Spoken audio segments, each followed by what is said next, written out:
donc dañ leen di dem jël très rapidement la réaction de certains députés par rapport ak proposition de loi bi examiné nañ ko salaam honorable vous allez bien.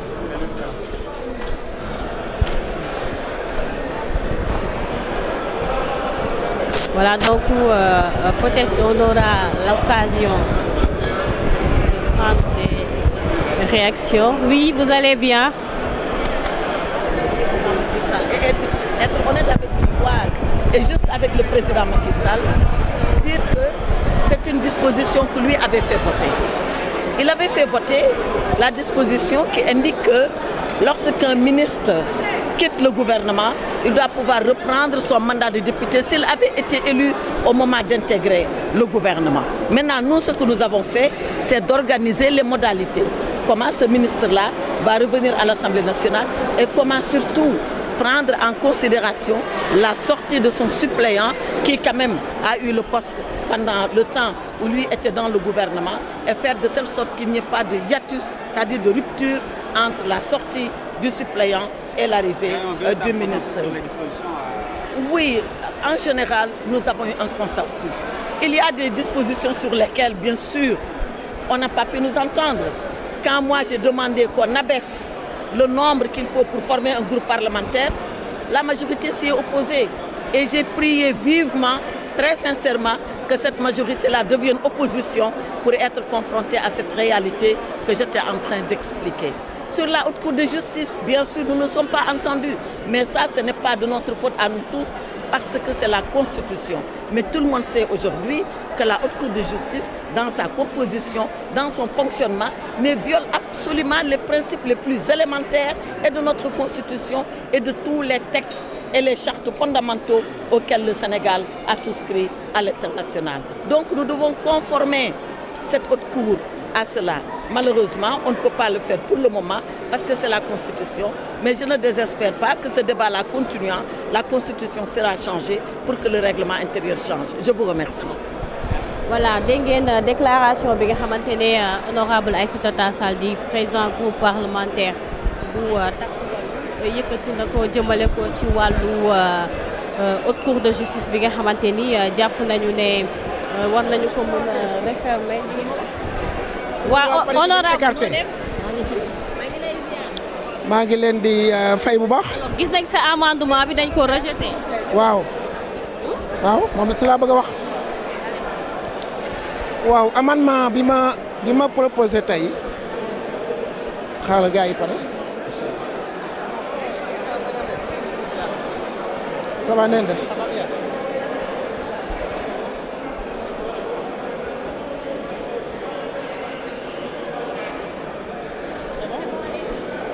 voilà amendement bi ma proposé tey je crois que lu amoon solo la ci renforcement wu parité ci Sénégal parce que xam ngeen ne premier jour bi ñu ubbee assemblée keroog coow lu rëy dafa jóg diggante député wu pouvoir ak opposition parce que tout simplement opposition bi dafa jàppoon ne bureau assemblée nationale daa war a am parité tàmbalee ci président jigéen topp ci góor topp ci ba mu jeex.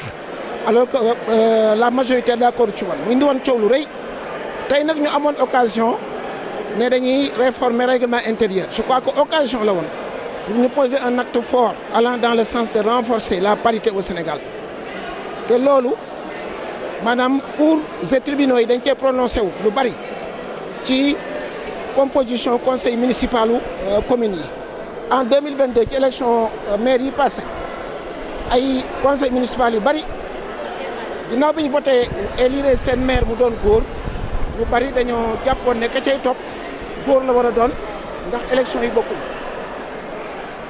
léegi nag cour suprême ak cour d'appel yu bari annulé décision boobu jàpp ne la loi sur la parité ak décret d'application bi daf ne parité bi dañ ko war a respecté ci bureau conseil municipal respecté ko ci commission moo tax na tey jii amul benn mairie boo xam ne bii maire ba góor la te première adjointe ma nekkul jigéen amul.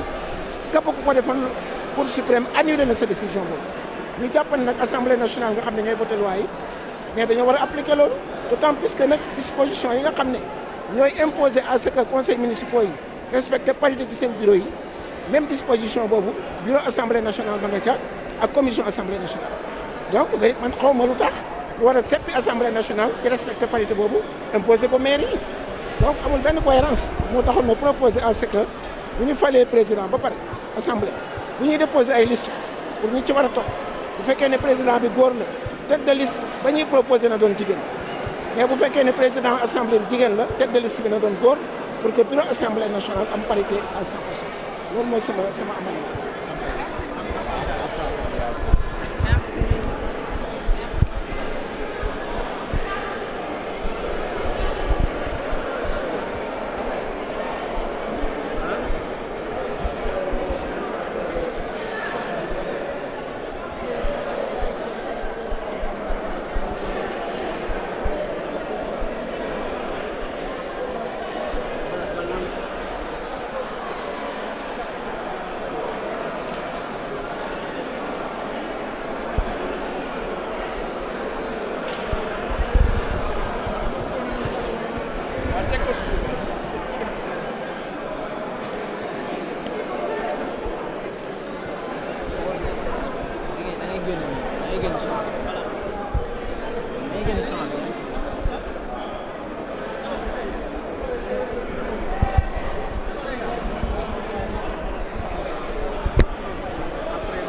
Effectivement, donc nous venons d'adopter une proposition de loi portant règlement intérieur de l'Assemblée nationale. Il s'agit d'un travail, comme on l'a dit, collégial, concerté, inclusif, qui a mobilisé tous les groupes parlementaires et les non-inscrits. Et donc, suite à un comité ad hoc mis en place par le président de l'Assemblée nationale et le bureau de l'Assemblée nationale. Et on m'avait confié la présidence.